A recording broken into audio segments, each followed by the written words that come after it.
안녕하세요. K가 추천하는 책 K추책. 오늘은 26번째. 책 제목은 미움받을 용기. 어, 자유롭고 행복한 삶을 위한 아들러의 가르침인데요. 지은이는 기시미 이치로와 고가 후미다케 두 분이 지으셨어요. 이 책은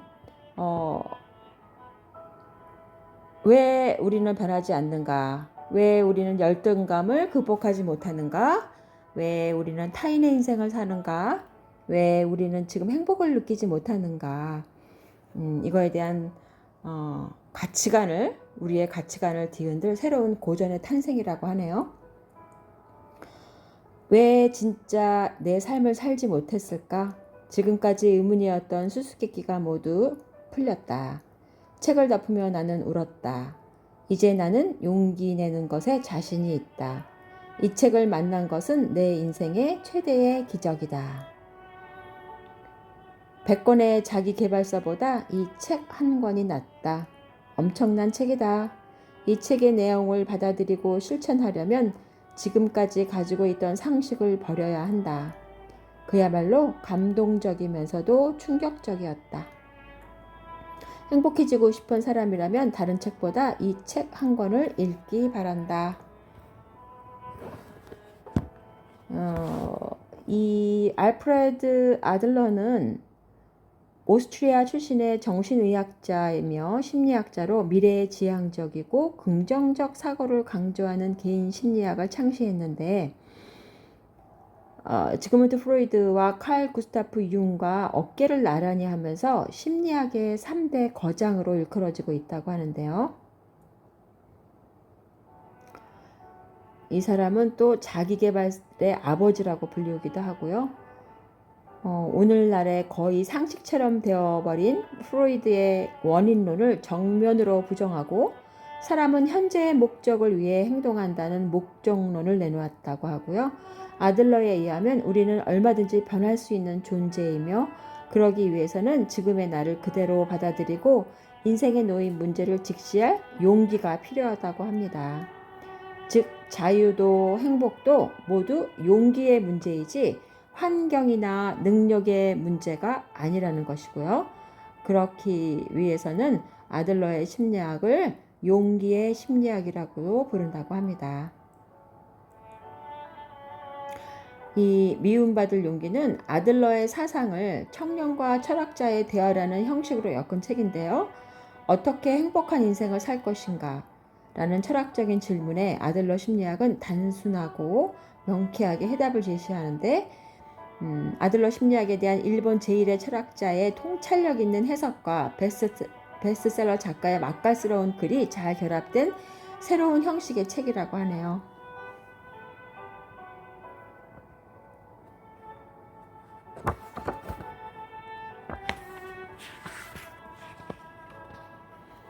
그래서 인간은 변할 수 있고 세계는 단순하고 누구나 행복해질 수 있다고 합니다.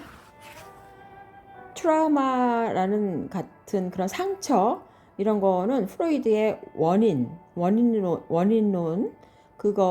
그거로서 과거의 특정한 한 사건만을 선택해 현재의 자신의 복잡한 문제를 합리화하려는 아주 저렴한 시도라는 것이에요. 어떻게 과거의 트라우마적 경험이 현재의 내 삶을 일방적으로 결정하도록 놔둘 수 있냐는 이야기죠. 아들러의 심리학을 기초로 던지는 그 저자의 주장 또한 명확한데 한마디로 지금 여기를 살아야 한다는 것이고요. 우리는 미래의 꿈과 목적을 위해 현재를 살아가는 것이 아니라는 이야기죠. 어떻게 될지 미래는 아무도 모르잖아요. 그런 미래를 위해서 현재의 삶을 희생하다가는 만약에 미래의 꿈이 이루어지지 않으면 그 인생은 도대체 무엇이냐는 그런 질문도 던진다는 얘기죠.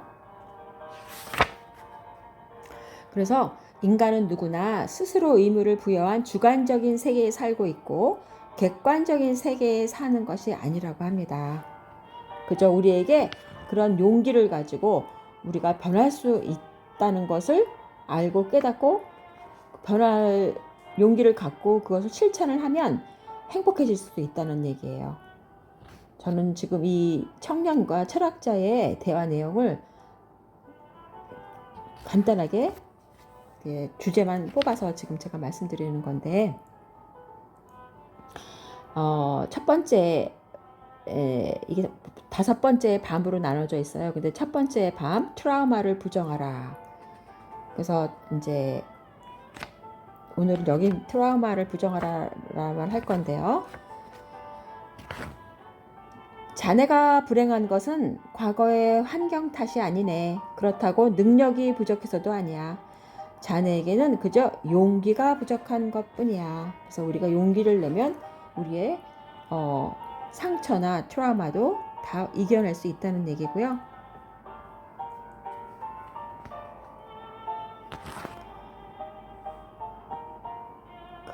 이 아들러라는 심리학자는 제가 학교 때도 심리학을 배웠을 때 보면 프로이드하고 융에 대해서는 배웠는데 아들러라는 이름을 들어보질 못했었거든요. 근데 여기서 이 책에서 제가 처음으로 알았어요.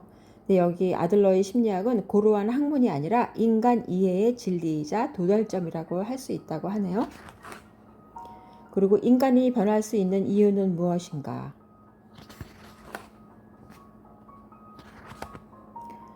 그리고 왜냐하면 우리가 이제 예를 들어서 불안해서 밖으로 못 나오는 사람이 있다고 하면 그 사람이 이제 히키코모리라고 하죠.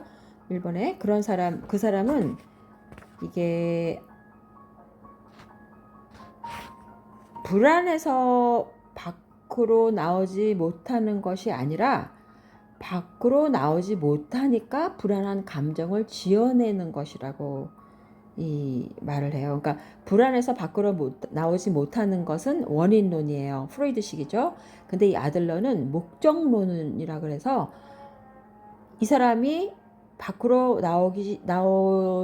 자기가 나오지 못하니까 오히려 그런 불안한 감정을 지어내는 목적론이라는 것이라고 이제 아들러가 말한 거죠. 바깥에 나갈 수 없다라는 목적이 먼저이고 그 목적을 달성하는 수단으로 불안과 공포라는 감정을 지어냈다는 거예요. 그래서 아들러의 심리학에서는 이것을 목적론이라고 한다는 거예요. 트라우마는 존재하지 않는다는 거죠. 그러니까 어떠한 경험도 그 자체는 성공의 원인도 실패의 원인도 아니라는 거고, 경험을 통해서 받은 충격, 즉 그 트라우마라는 것은 고통받는 것이 아니라 경험 안에서 그 목적에 맞는 수단을 찾아낸다는 거예요. 경험에 의해 결정되는 것이 아니라 경험에 부여한 의미에 따라 자신을 결정하는 것이라는 거죠. 그러니까 우리가 이것을 불안을 안 느끼기로 결정을 하면 과거의 트라우마라는 것은 없다는 거죠. 그래서 우리는 모두 어떠한 목적을 따라서 살고 있다는 거예요. 그리고 우리가 이런 분노를 지어낸다는 거예요. 그래서 우리는 이 과거에 지배받지 않는 삶을 살 수 있다는 거고요.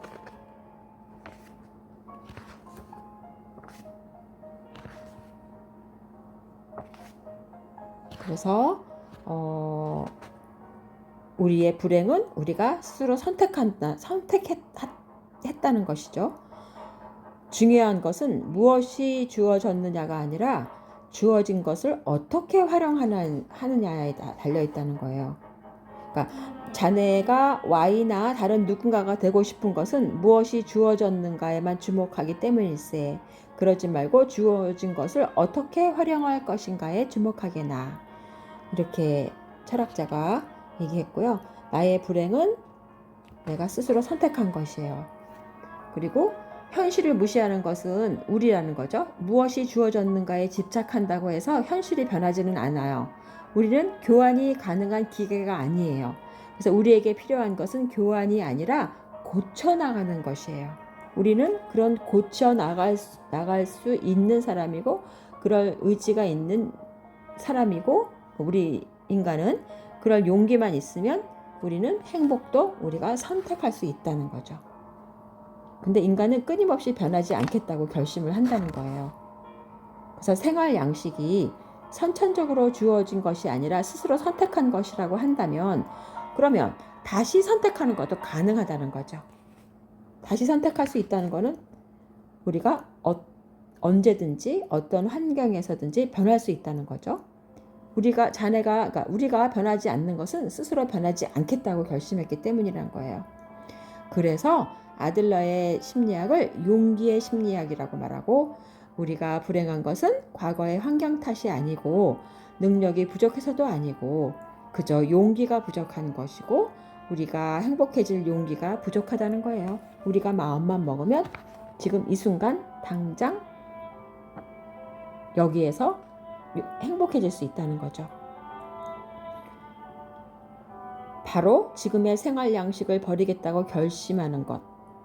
그러니까 만약 내가 Y처럼 될 수 있다면 행복해질 수 있을 텐데, 이렇게 말한다는 거는 만약 뭐뭐였더라면 이라고 말하는 그 가능성 속에서 사는 동안에는 절대 변할 수가 없다는 거예요. 왜냐하면 우리는 변하지 않을 핑계로 만약 뭐뭐처럼 누구처럼 될 수 있다면 이라고 말한 거기 때문이죠.